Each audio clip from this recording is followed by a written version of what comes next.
Hello friends, welcome back to Filmi professor. तो जैसा कि आपने अभी तक रणनीति के सीजन 1 के 8th एपिसोड में देखा था, कश्यप को फाइनली पता चल जाता है कि सर्बिया वाले मिशन में गद्दार कौन था। इस एपिसोड की स्टार्टिंग में हम देखते हैं दत्ता कश्यप के साथ FATC की मीटिंग में आता है। इसी मीटिंग में रकीब भी मौजूद रहता है। मीटिंग स्टार्ट होते ही काउंसिल के हेड पहले पाकिस्तान के रिप्रेजेंटेटिव को बोलने का मौका देते हैं। पाकिस्तान खुद पे लगे सारे इल्जामों को मानने से इनकार कर देता है। तब काउंसिल के हेड दत्ता को जवाब देने को बोलते हैं। दत्ता सबको बताता है, आज हम ये प्रूफ करेंगे कि पुलवामा अटैक के पीछे कैसे पाकिस्तान और ISI का हाथ था। ये सुन के रकीब अपना पॉइंट रखता है। वो कहता है, अटैक तो हम पे भी हो रहे हैं, पर हमको इसका टेम्परेरी सॉल्यूशन नहीं चाहिए, परमानेंट सॉल्यूशन चाहिए, कश्मीर। ये सुन के मीटिंग में हल्ला मच जाता है। तभी कश्यप खड़ा होता है और कहता है, आज हम पाकिस्तान से 3 पॉइंट पे आर्ग्यू करेंगे। पहला पुलवामा अटैक, दूसरा terrorist training camp in Pakistan और तीसरा SS-16 का यूज अगेंस्ट इंडिया। कश्यप सबसे पहले पुलवामा अटैक के सारे प्रूफ सबके सामने रखता है। वो बताता है, जिन 2 लड़कों ने ये अटैक किया था उनको जैश-ए-मोहम्मद के बहावलपुर वाले कैंप से ट्रेनिंग मिली थी। ये सुन के रकीब कश्यप को बताता है, ये सच है, जैश-ए-मोहम्मद नाम का टेररिस्ट ग्रुप है और वो पाकिस्तान में भी ब्लैकलिस्टेड है। हम खुद उनकी तलाश में हैं। ये सुन के कश्यप उसको टॉन्ट मार देता है। वो कहता है, तलाश में तो आप ओसामा बिन लादेन के भी थे। कश्यप के इस ताने से सब लोग हंसने लगते हैं। फिर कश्यप सबको बताता है, पुलवामा अटैक के रिटेलिएशन में हमने जैश के बालाकोट ट्रेनिंग कैंप को डिस्ट्रॉय किया था without any single civilian casualty. ये सुन के रकीब कहता है, इन्होंने सपने में ऐसा किया हो तो पता नहीं, पर रियल में ऐसा कुछ नहीं हुआ था, क्योंकि ऐसा कोई कैंप एग्जिस्ट ही नहीं करता है। तब कश्यप सबको वो डेटा दिखाता है जो इकबाल ने भेजा था। उसमें 139 टेररिस्ट की कंप्लीट डिटेल्स रहती हैं, जिसको कश्यप मीटिंग में सबके सामने रख देता है, पर रकीब इसको भी मानने से इनकार कर देता है। फिर कश्यप अपने 3rd पॉइंट पे आता है। वो बताता है कि इन्होंने अपने SS-16 का यूज इंडिया के अगेंस्ट किया है, जो कि इनका अमेरिकन डिफेंस एग्रीमेंट का डायरेक्ट वायलेशन है। जब इनके SS-16 हम पे अटैक करने आए थे तो हमारे जेट्स ने इनको खदेड़ दिया था और भागते वक्त इन्होंने हमारी ओपन फील्ड्स में अपने बॉम्ब्स को अनलोड किया था और भाग गए थे। हमने वो बॉम्ब्स रिकवर किए हैं, जिससे हमको पता चला कि ये लॉन्ग रेंज मिसाइल्स हैं जो कि SS-16 जैसे जेट्स पे ही यूज होती हैं।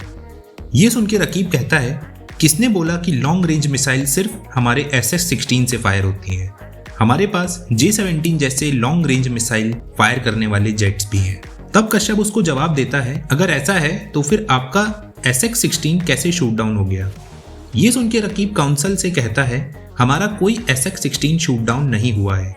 एक अमेरिकन जर्नलिस्ट ने खुद पाकिस्तान आके ये वेरीफाई किया है और आर्टिकल लिखा है।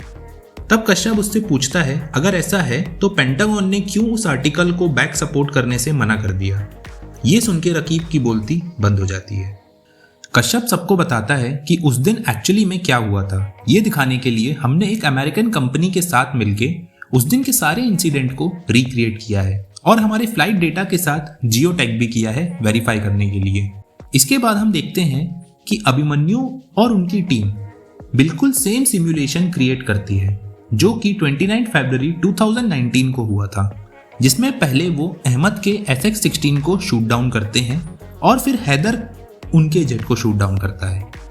सिमुलेशन कंप्लीट होने के बाद accuracy metre geo tag data के साथ क्रॉस चेक करता है और फिर इस सिमुलेटर की एक्यूरेसी 95% आती है। कश्यप सबको बताता है कि 90% एक्यूरेसी को इंटरनेशनल कोर्ट में एविडेंस के तौर पे एक्सेप्ट किया जाता है और ये 95% है। कश्यप रकीब से कहता है, आप माने या ना माने, पर हमारे पायलट ने M21 से आपके SS-16 को शूट डाउन किया है।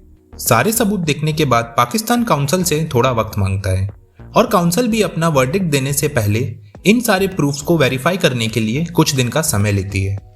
मीटिंग खत्म होने के बाद कश्यप रकीब के पास आता है। रकीब उससे कहता है, ये करने से अगर तुमको लगता है तुम जीत जाओगे तो गलत सोच रहे हो। सच बस कहानियों में जीतता है, असल जिंदगी में नहीं। तब कश्यप उससे कहता है, असल जिंदगी में तुम्हारे साथ क्या होने वाला है तुमको इसका जरा भी अंदाजा नहीं है। कश्यप ने ऐसा क्यों बोला? ये समझने के लिए हमको 24 घंटे पहले जाना होगा। 24 घंटे पहले इंडिया के पीएम पाकिस्तान के पीएम को कॉल करते हैं और उनको रकीब और जनरल जाकी का तख्ता पलट करने वाला सारा प्लान बता देते हैं। अब चलिए प्रेजेंट टाइम में देखते हैं। रकीब कश्यप से कहता है, आज तुम खुश हो लो, तुम्हारा दिन है। तब कश्यप उसको एक शेर सुनाता है और कहता है, जेल में ऐसे ही शेर तुम्हारे काम आएंगे। ये सुन के रकीब हंसने लगता है। तभी वहां कुछ गार्ड्स आते हैं और रकीब को अरेस्ट कर लेते हैं। और फिर कुछ दिन बाद दिल्ली में दत्ता FATC के वर्डिक्ट का वेट कर रहा होता है।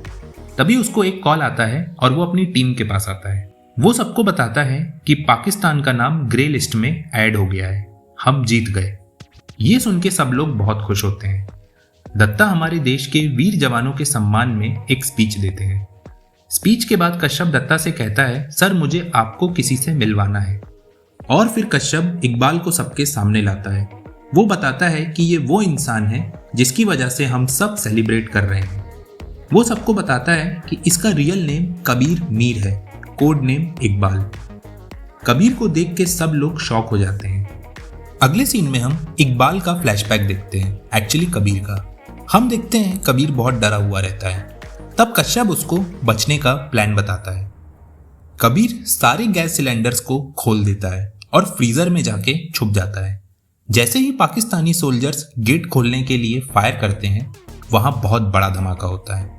ब्लास्ट के बाद कश्यप वहां अपनी टीम भेजता है, जिनको कबीर मिल जाता है और वो लोग उसको इंडिया भेज देते हैं। कबीर का सच जान के सब लोग बहुत इंप्रेस होते हैं। वहीं तिहाड़ में हम हमाद को देखते हैं। एक पुलिस वाला उसको बताता है कि कल सुबह 8 बजे तुमको फांसी पर लटका दिया जाएगा। ये सुन के हमाद उससे कहता है, मुझे कश्यप सिन्हा से एक बार बात करनी है। अगले सीन में हम कश्यप को देखते हैं, जो कि अपनी बीवी के साथ यूरोप में रोमांटिक डिनर कर रहा होता है। इसी बीच उसको एक कॉल आता है और हम देखते हैं कॉल रिसीव करने के बाद कश्यप का फेस एक्सप्रेशन पूरा चेंज हो जाता है। अगले दिन सुबह कश्यप एक घर में जाता है और बेल बजाता है। डोर ओपन होते ही वो सामने वाले आदमी पे गन लगा देता है और कहता है, 2 लाशें नहीं मिली थी उस दिन, और वैसे भी अपनी मरी हुई टीम पे कौन शक करता है। यहाँ हम उसी इंसान को देखते हैं जो 8 साल पहले कश्यप की सर्बिया वाले मिशन की टीम में था, जिसको ये लोग अभी तक मरा हुआ समझ रहे थे, एक्चुअली में वो जिंदा था। कश्यप उसको बताता है कि हमाद वडेरा जैसा इंसान भी मरने से पहले एक अच्छा काम कर गया, और फिर कश्यप उसको गोली मार देता है। गद्दार को मारने के बाद वो उसका लैपटॉप देखता है, जिसमें कश्मीर के अंदर कुछ लोकेशंस पे मार्किंग रहती है। और इसी के साथ दोस्तों ये वेब सीरीज खत्म होती है। आई होप आपको रणनीति पसंद आई होगी। मिलते हैं अगली कहानी के साथ। तब तक दोस्तों चैनल पे लाइक, कमेंट और उसको सब्सक्राइब कर दीजिए। जय हिंद।